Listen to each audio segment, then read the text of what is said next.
గులాబీ సైలెంట్ ఎందుకు? ప్రజల్లోకి వెళ్లేందుకు వెనుకంజా. మీడియా వేదికగానే నేతల విమర్శలు. సిద్దిపేటకే పరిమితమైన యూరియా ఫైట్. సిద్దిపేటకే పరిమితమైంది. ఎందుకంటే కేంద్రంతోని ఫైట్ చేయాలంటే ఇప్పుడు ఎట్లా కేంద్రాన్ని విమర్శించాలంటే విమర్శించొద్దు కదా. వాళ్ళతోని పొత్త మెర్జా అనేది తర్జనాలు భర్జనాలు నడుస్తున్న తరుణంలో మళ్ళీ బయటికి వచ్చి వాళ్ళని విమర్శిస్తే మళ్ళీ ఎందుకు కొత్త పంచాయతీ అన్న ఉద్దేశంతో ఓన్లీ సిద్దిపేట వరకే ఫైట్ చేసిరు, అక్కడి వరకే క్లోజ్ చేసిరు. దాని మీద మాట్లాడతలేరు. ఏమనంటే అంటే కాళేశ్వరం గేట్లు తీయాలి, అవి తీయాలి, ఈ ఓపెన్ చేయరు. వాళ్ళు కట్టింది ఒకటే వింతైన ప్రాజెక్టు కాళేశ్వరం. ఎంతసేపటికి దాన్నే చూపిస్తారు అన్నట్టుగా. వేరే ఏం లేదు కదా, ఇంకా చెప్పుకోవడానికి కూడా లేదు. ఆ కాళేశ్వరం కూడా ఇప్పుడు ఏముంది, మిగతా ప్రాజెక్టులు అన్నీ ఆల్రెడీ ఉన్న ప్రాజెక్టులే. ఖాళీ వీళ్ళు ఎత్తిపోతల కోసమే ఖర్చు పెట్టిరు. ఆ 21 బాహుబలి పంపులు పెట్టిరు. ఆ ఎత్తాన్లో పోయాలో చుట్టు తిప్పి మళ్ళీ ఆడంగానే తీసుకురావాలి. ఆ చుట్టు తిప్పే తరుణంలో ఇలా ఫామ్ హౌజులు వీళ్ళ అన్ని పచ్చగా ఉండాలని చెప్పేసి ఆ వింతైన ప్రాజెక్టు దాని గురించే చెప్తారు, కానీ వేరే దాని గురించి చెప్పరు. స్థానిక ఎన్నికలు, పార్టీ నిర్మాణంపై దృష్టి సారించని అధిష్టానం. పార్టీ నిర్మాణంపై దృష్టి సారించదంటే ఇప్పుడు ఆల్రెడీ వీళ్ళకు ఒకటి లక్ష్యం ఉన్నది. ఇప్పుడు వాళ్ళు సేఫ్ సైడ్గా ఉండాలని ఆలోచన చేస్తారు. ఫస్ట్ సేఫ్ సైడ్ మనం ఇంపార్టెంట్, మన తర్వాత పార్టీ. అట్లా ఏంటంటే ఇప్పుడు ఉన్న కేసులు ఉన్నాయి. ఫార్ములా రేస్ ఈడీ చేతిలో ఉన్నది. ఇప్పుడు ఫోన్ ట్యాపింగ్ కేసులు ఉన్నాయి. గొర్రెల స్కామ్లో కూడా ఈడీ ఎంటర్ అయింది. ఇంకా రకరకాల ఇప్పుడు ఔటర్ రింగ్ రోడ్ దాంట్లో కూడా ఇప్పుడు వీళ్ళ కేసులన్నీ ఈడీ చేతిలో ఉన్నాయి. కాబట్టి వీళ్ళు ఏం చేస్తారు, వీళ్ళని రక్షించుకునే ప్రయత్నంలో భాగంగా పార్టీని పక్కకు పెడుతున్నారు. స్థానిక సంస్థల ఎలక్షన్లలో పోటీ చేస్తారా, మరి చెయ్యరా? సరే, వాళ్ళకు వదిలేస్తారు. నెక్స్ట్ ఎట్లయినా మనం పోయి బీజేపీలో మెర్జ్ అయ్యేదానికి మరి ఇప్పటి నుంచి మనం ఖర్చులు పెట్టుకొని కొట్లాడాలన్నా ఏదో సైలెంట్గా వదిలేస్తే అయిపోతుంది.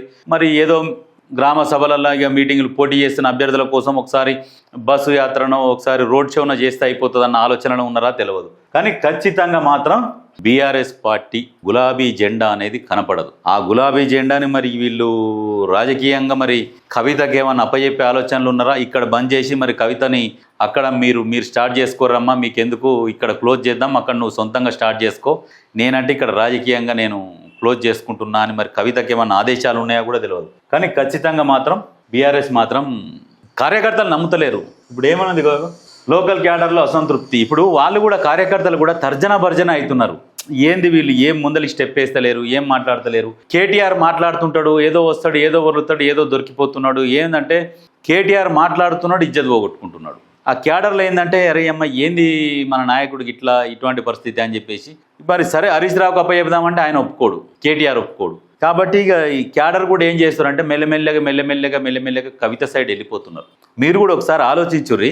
గతంలో కేటీఆర్ సైడ్ జనాలు ఎట్లా ఉండేనో ఇప్పుడు కవిత ఎక్కడికన్నా పోతే కవిత చుట్టూ అట్లా వీళ్ళు కార్యకర్తలు అట్లా పోగైపోతున్నారు. కేటీఆర్ దగ్గర తక్కువైపోయారు, కవిత దగ్గర ఎక్కువైపోయారు జనాలు. కవిత సైడ్ ఇప్పుడు ఏంటంటే బలం పెరుగుతున్నది, బీఆర్ఎస్ మీద నమ్మకం పోతున్నది, కవిత మీద నమ్మకం పెరుగుతున్నది. కేటీఆర్ని వాస్తవంగా బీఆర్ఎస్ కార్యకర్తలు కానీ వాళ్ళు ఇక నచ్చట్లేదు, వదులుకొని కవిత సైడ్ వచ్చేస్తున్నారు చాలామంది. మీరు ఎక్కడన్నా ఆ వీడియోలలో కానీ వేరే ఛానళ్ళల్లో న్యూస్ ఛానళ్ళల్లో కవిత మీటింగ్లలో పోయినప్పుడు ఒకసారి చూడండి. అంటే ఎంత క్రౌడ్ ఉన్నది ఆమె చుట్టూ. ఒకప్పుడు కేటీఆర్కు ఉండే, ఇప్పుడు కేటీఆర్ని జనాలు దేకతలేరు. దేకకుండా బలవంతంగా ఆయన చుట్టూ కొంతమందిని తీసుకొని పోతున్నాడు. అంతే తప్పితే కేటీఆర్ కోసం స్వచ్ఛంగా ఎవరు వస్తలేరు. కేటీఆర్ కూడా కింది స్థాయి ఎవరన్నా నాయకులు ఉంటే పోయి కలుస్తా అంటే కూడా కలుస్తలేడు. పోరాబాయి తర్వాత చూద్దాం పో, తర్వాత మస్తు టైం ఉన్నది పో అని చెప్పేసి ఈ రకంగా ఇలా కొడుతున్నాడు. అనుబంధ సంఘాల బలోపేతం పైన జాప్యం, కేవలం కేసులు కోర్టులపైనే. మరి కేసులు అంటే ఒక్కటా రెండా? ప్రతి దాంట్లో స్కామేనే. ప్రతి స్కీమో స్కామ్. తీస్తూ ఉంటే పెంట తోడుతూ ఉంటే పెంకాసులు వెళ్తాయి అన్నట్టుగా ఇలా ఏది తోడినా అవే వెళ్తున్నాయి. మొన్న రేవంత్ రెడ్డి గారు కూడా చెప్పారు, నేను రాజకీయంగా కక్ష తీసుకోదలుచుకోలే, నేను గెలిచి సంతకం పెడుతున్నానంటేనే ఇక వాళ్ళ గుండెల మీద సంతకాలు పెట్టినట్టు అయిపోయింది. ఇంకా నేను సచ్చిన పావును నేను ఎందుకు చంపుతాను, నా గెలిపే ఇక వాళ్ళకు శిక్ష. ఇక నేను అట్లా కక్ష తీర్చుకోవడానికి నేను అధికారం ఉన్నది కదా, కక్ష తీర్చుకుంటా అనే ధోరణి నాకు లేదు.